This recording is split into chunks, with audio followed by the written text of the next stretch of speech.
Good morning, friends. Welcome to another Word of God.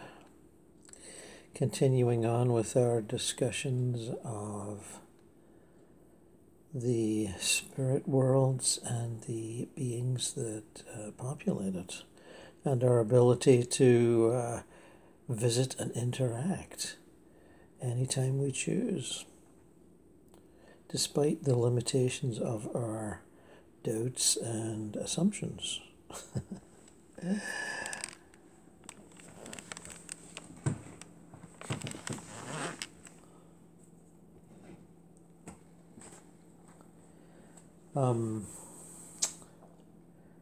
A writer and teacher that's been very influential on me over the decades is David Spangler.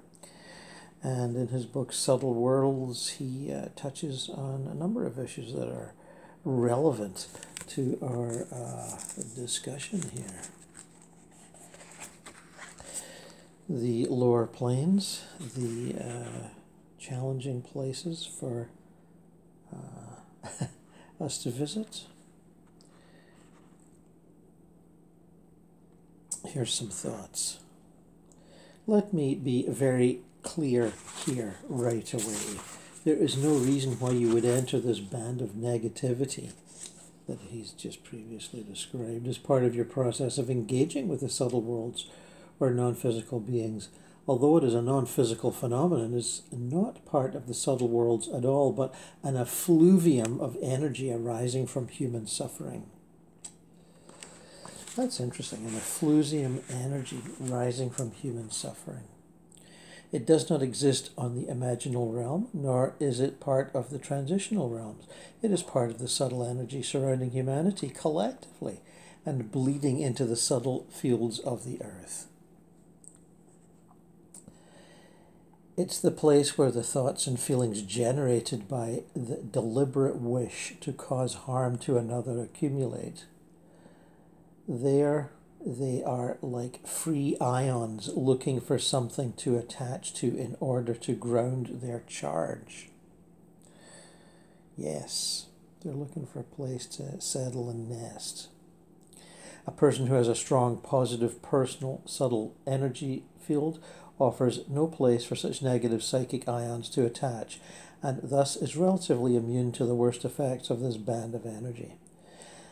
This band is not like some cloud covering the earth equally everywhere. Because it is human-generated, it will tend to be more present where there are concentrations of people, but even then its strength or influence can vary, for it is subject to the effects of its environment.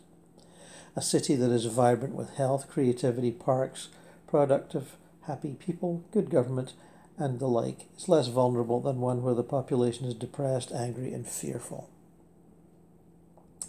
The energies of this band are more concentrated in places where violence or abuse is taking place, where people are suffering, particularly over a prolonged period of time.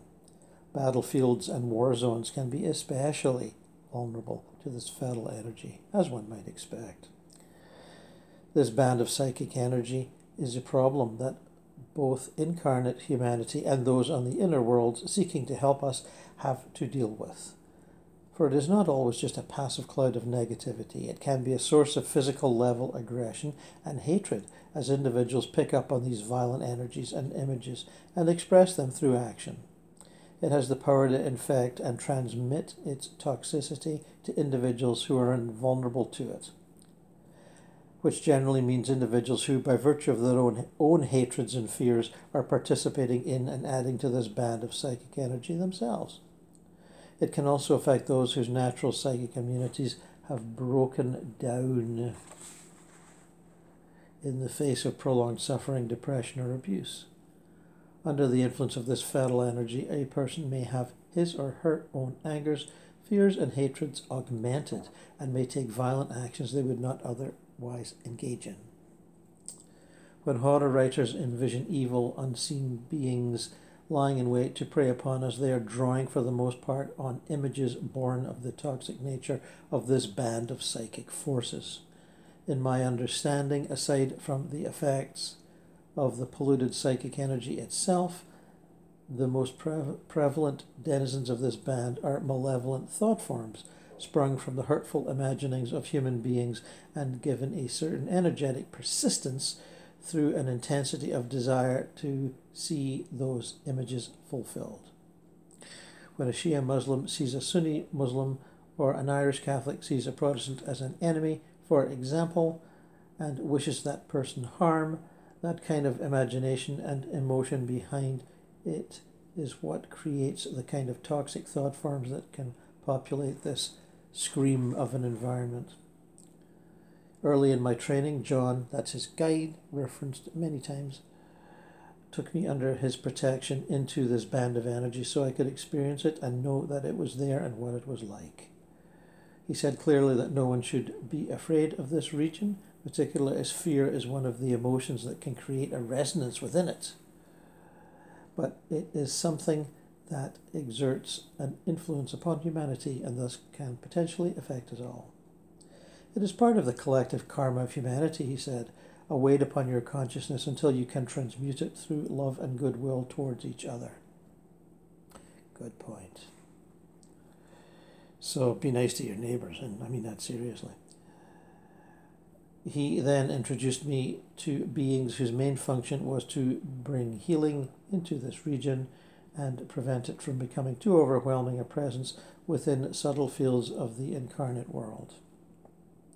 Yes, that meditation that I've spoken of recently, that presence, and also in older books, hovering over war zones and spreading the light of love and goodwill. Not to anybody in particular, or even just an area, so that those that are inclined in that direction within that war zone can draw on that energetic push, spotlight, whatever you want to call it.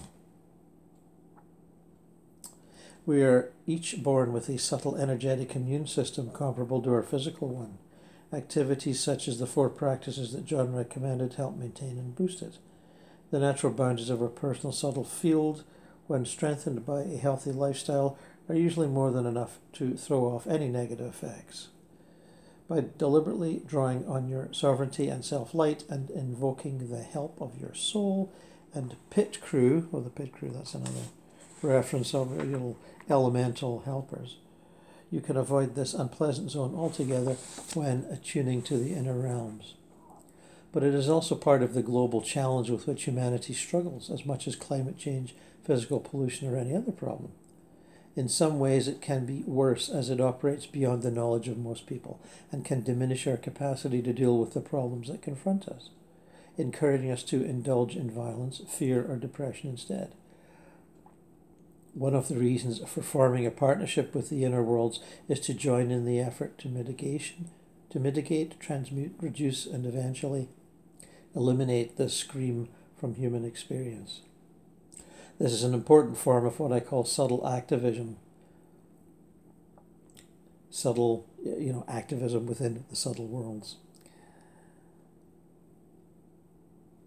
All of these sources of negativity and danger that I've discussed originate with humanity, not from sources on the inner.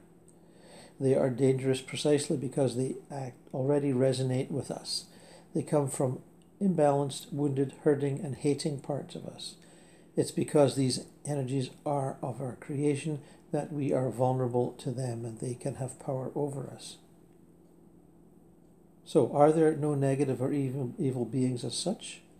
To say a being is negative can mean different things. It might be describing the actual energy and vibration of the being, but it may describe the impact of that being on us in a particular situation. A very loving security guard can seem gruff and threatening if we try to cross a boundary he's guarding. Good point. So we need to define what we mean by negative here. What I mean by it is a quality of energy that breaks up and shatters wholeness and coherency, that is hungry and needy, that seeks to diminish the life, energy, and well-being of another. It makes the environment and those in it worse than they were before. It is often parasitic, using the life and vitality of others to sustain and further its own. From the point of view of my contacts in the higher order worlds, an evil being is essentially one suffering from a pathology of identity. It has forgotten who and what it is as a spiritual being. It has forgotten its roots in the sacred. In effect, its sense of identity has become free-floating and ungrounded, cut off from the ground of all being. Its identity feels unsupported and dependent on itself, alone for its survival. It feels alone. This is a fearful condition, and at the core of most evil lays fear. Too true. Lacking connection to its source in the sacred, such a being must find other forms of support, and does so essentially through hijacking and feeding on the identities of others. In a sense, evil is a metaphysical identity theft. An evil or negative being is one who behaves like a virus, attempting to use a host to replicate and further its own energy. It has forgotten or lost its ability to align and sustain itself vertically with the sacred, and is now functioning entirely horizontally, so to speak, looking for sustenance, energy, and power from others around it.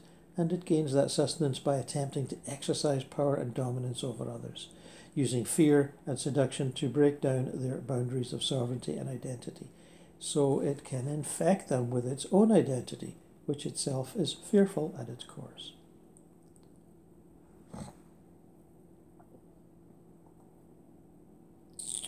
This pathology can take many forms and can lead to different strategies, by means of which a being seeks to infect, dominate, and feed on another's energies.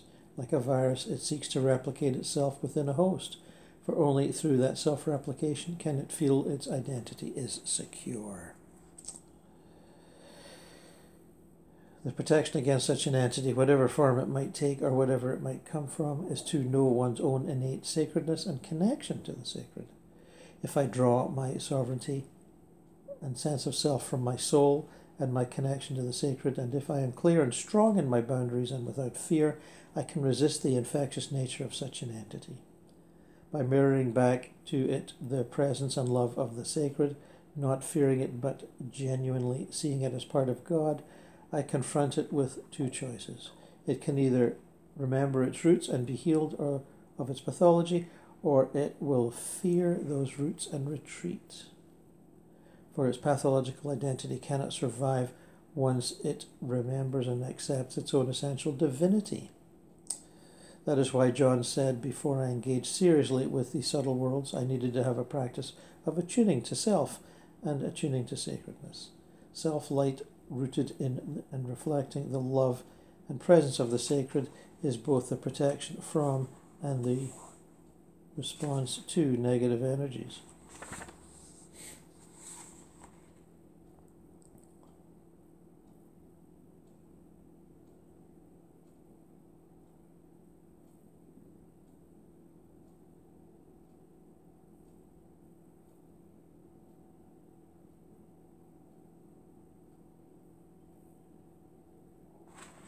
Right, another small point here.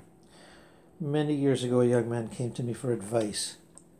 He had been experimenting with contacting subtle beings and had, in fact, made contact with a source that seemed to be offering him good advice. It talked in terms of universal love and serving humanity and sounded like a highly evolved consciousness. So I asked, "What's the problem? How can I help you?" "Well," he said, "this being tells me I'm an avatar come to help humanity enter a new age. Is that true? He's offering to help me if it is." This young man was sweet and had a number of good qualities, and I could see where he could be of service in any number of ways. I could also tell that he rather liked the idea of being an avatar, though he had no idea what that meant, except that it promised power and a position where people would look up to him in admiration. The fact that a being would come out of the blue and lay such a responsibility on him was suspicious enough. The fact that his ego was becoming inflated by the idea rang all kinds of alarms. A little investigating on the inner confirmed for me that what I expected, that he had contacted a fairly low-level being who was a genuinely negative entity, in that it was seeking to parasitize him and feed on his subtle energy and the energies of others to whom he might attract as an avatar, if he would let it fully into his life. Such beings rarely attack directly, like the old legends of vampires who have been invited in before they can enter, who have to be invited in before they can enter a victim's house. Such beings cannot break through the natural subtle boundaries, the psychic immune system that most people have around them. But as the great religions all testify in their wisdom, evil lures us with temptation more than it attacks us with force. Such entities attempt to appeal to our own greed and needs and to the lowest emotion within us, promising things that they have no intent upon delivering. This being knew how to talk a spiritual language and appeal to this young man's genuine desire to be of service. Doing so, it hoped to be invited in to seduce the young man with promises of significance and fame as a spiritual teacher.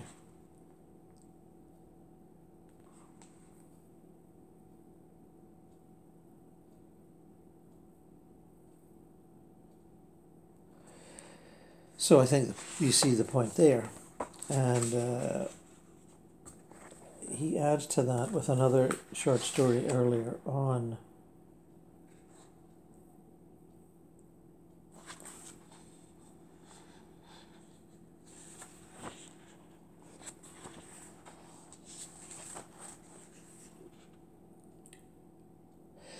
Basically, there are two major divisions in the post-mortem realms. There are environments that are very Earth-like, with landscapes much like you would find here in a physical, with towns, cities, villages, rivers, oceans, mountains, and the like.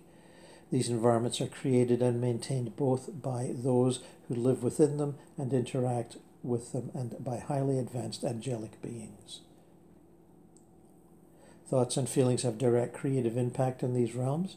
What was once invisible and subjective becomes the objective and very visible reality in the post-mortem realms.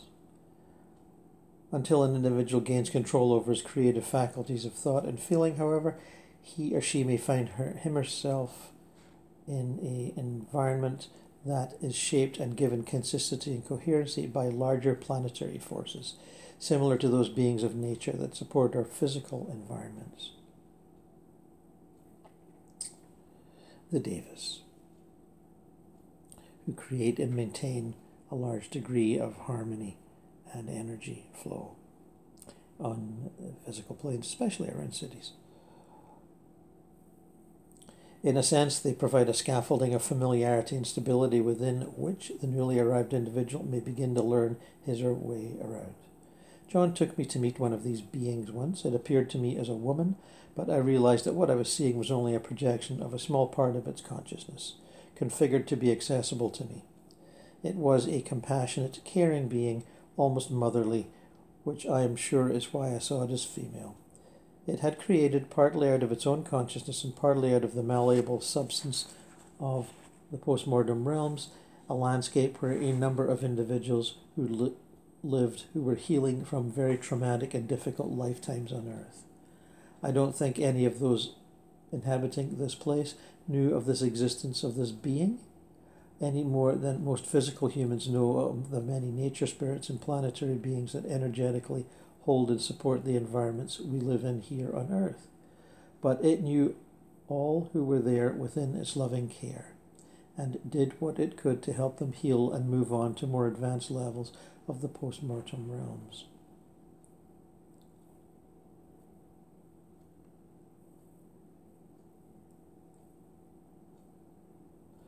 The Earth-like half of the afterlife is itself divided into regions.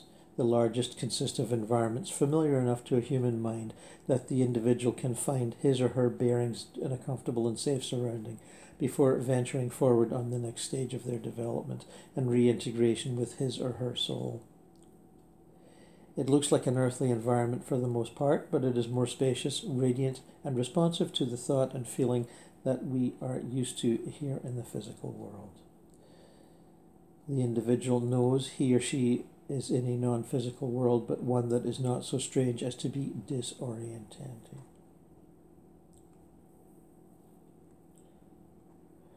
Then there are numerous specific realms that I call the belief system worlds. Remember that an individual's mental and emotional state largely determines what he or she experiences, at least at first, in the post-mortem worlds. Many people die with very firmly fixed beliefs about the nature of the afterlife, or with other powerful beliefs about themselves and where they will be after death. It may be that the creative and formative power of these beliefs will bring that person into a place that mirrors them. A Christian may find himself in a place with churches or exclusively with other Christians. A Muslim may find himself in a place with mosques and other Muslims. In effect, birds of a feather really do flock together and will remain together as long as their consciousnesses need the familiarity and stability of such a belief world and what it can provide. When they are done with that stage, they will move on, most likely into other areas that are still Earth-like but not as restrictive or constrained. They will find birds of other feathers. Yes, highly accurate, and that sense of certain environments in the astral plane being created by a progressed or superior being as part of its own creative functions and compassion is very real. And there aren't many areas of the astral. Well, all areas of the astral were created by progressed superior beings many eons ago. And you, me, and anyone else might have been one of those beings, because we can take incarnations as, fairly primitive beings, fairly dedicated to learning beings, fairly open to expansion beings, fairly open to the expansion of our tribalism that turns into nationalism, that turns into an empire. That's a building creative activity, but of course it destroys everything in its wake. We can do all these roles, these beings, these things of these aspects of activity.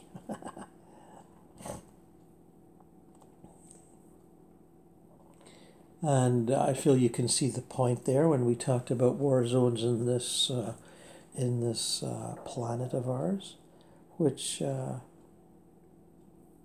always erupt and sustain themselves for a length of time and feed on the willing energies of the participants. The desire for conflict, the desire to not be subdued, to be the subduer, the power, the winner, the loser. And there is endless amounts of anger and righteousness and determination involved in all this activity. And it can be up to us as helpers, as guides, as bringers of the dawn to push as much lighted, loving energy towards these areas. My experience is that lighted, loving energy is already there, coming down as spotlights from a very high realm, and you kind of sail into that spotlight and participate as a repeater station, where the energy comes in and as you, with your efforts, repeat it and double it or whatever, increase it. And that benefits all participants on all levels. You for doing it, and the beams of energy coming from a higher plane slowly losing their effectiveness, just as we slowly lose our effectiveness as godlike beings as we come down from the monad and become, a thinking being, a feeling being, and then a physical being, very contained and confined. It's all about stepping down energy levels to fit into a little suitcase of definitions, and the same with that light, that loving, compassionate, giving light of love.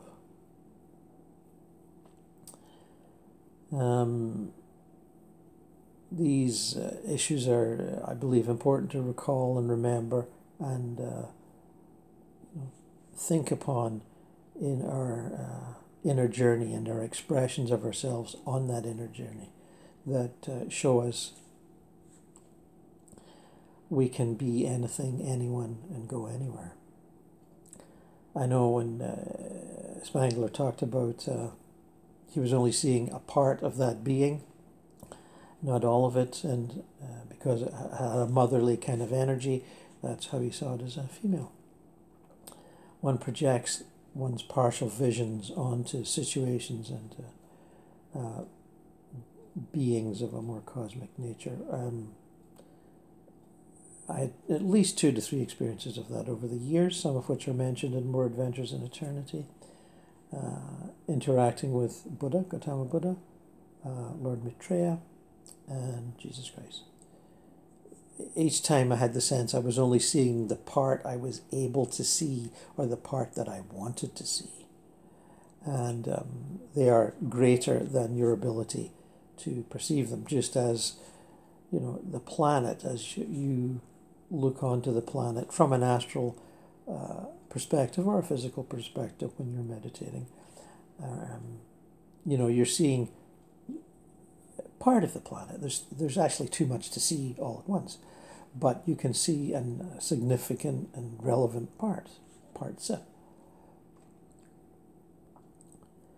And as we do these journeys, we're only doing partial journeys. I mean, can we be everywhere at once? Only in contemplation. We can breathe deeply and evenly and look out onto the planet, onto Gaia, and see her. She often seems to be a mother, although that may be my psychological need, and yours too, that sustains us all. It's a great conscious being engaged on its own evolutionary path, while we, as smaller but very significant parts, explore our evolutionary path. We're all evolving together, whether we know it or not. We are all increasing our stash of experiences and our carnival of perceptions. I often call it a carnival because it does seem to have that giddy craziness about it. And, you know, a wild ride through a variety of perceptions. And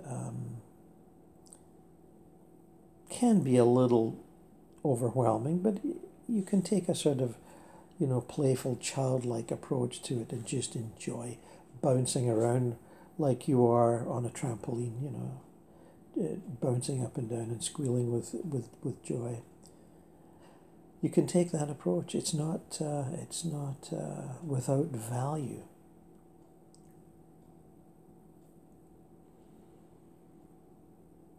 So Gaia and her game-playing abilities, her endless,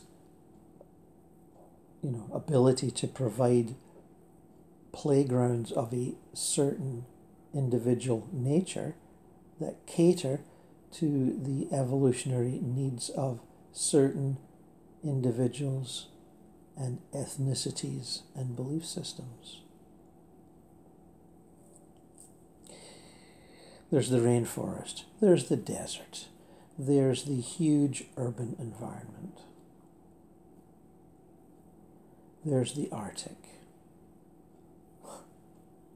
there's the mountainous regions, the Rockies, the Alps, the Himalayas, all vastly different environments in which certain skills have to be consciously developed in order to survive and thrive. Quite marvelous, really. All these options, all these choices, all this pressure to adapt.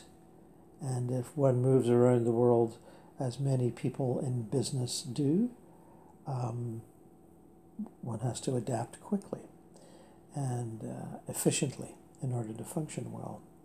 And I have observed that class of people developing planetary consciousness while being, you know, focused on, either business or political activities. I'm thinking of diplomats here as well as CEOs and high-level salesmen and bankers and all sorts of people, high-tech people, techie people that move around just for fun because they can do their job from anywhere. Move from Dublin to Bangkok to Sydney to any place that seems attractive to them, or as they might joke, affordable. One hears of this muchly in these past 10, 20 years. These people are developing a planetary consciousness, and good for them. We need more of them. We need less people with tribal consciousness, less people with national consciousness, less people with empire consciousness. God knows we've got plenty of them. Look at all these burgeoning empires. They're all over the place. The Russian, the Chinese, the American, the European Union, which seems to me to be a sort of a slightly more advanced empire because you weren't forced to join it. Nobody invaded you and said, you got to join. You were invited to join, or you asked to join. A little bit of progress there. It's not working out quite as well as we hope, but the long game is keep working at it, which they will. And the long game for us is, as spirits in human form, presences that need to express themselves. The long game for us is recognizing that presence in all other forms. All forms of nature, all forms of animal life, all forms of the inanimate.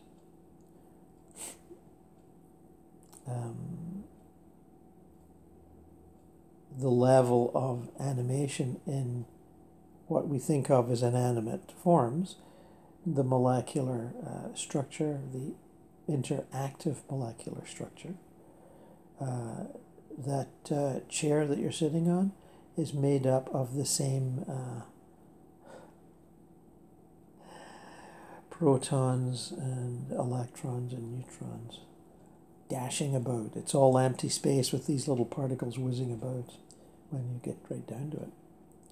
And how that is inhabited by spirit, by consciousness, is, one of the great mysteries. But it is. As many thousands of people legally taking psychedelics these days know. I took them many years back, and on a not quite legal basis, and we found that out then too. Everything is alive and will communicate with you if you open your consciousness to it. And it could almost drive people a little crazy, feeling like the house was speaking to them, feeling like the forest was interacting with them, feeling like the mountain they were climbing was either welcoming them or rejecting them. All that sort of thing. Early days. And some fell by the way. I fortunately didn't. And contain these insights to this day. And I see many more souls opening to this. Now that could be because of the internet, and everybody makes a video these days, not just me. And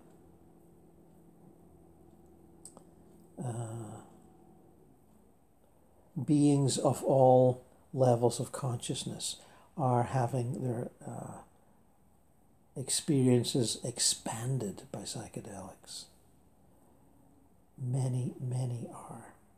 Not to mention the ones that are depressed and dying, finding another reason to live, as the experiments with psilocybin indicate. And I should tell you, when we were doing mushrooms decades ago, we would talk about this, knowing that it would never happen. But wouldn't it be great if we gave this to, dying and depressed people? Wouldn't they just change their attitudes and understand the eternity of their consciousness? And it's happening now. And we used to gossip about it, thinking like, oh, that's never going to happen. But it did. So patience. Patience for creative change helps a lot. And with those thoughts, we will end part 1 of today's, and we'll get to more projections in part 2.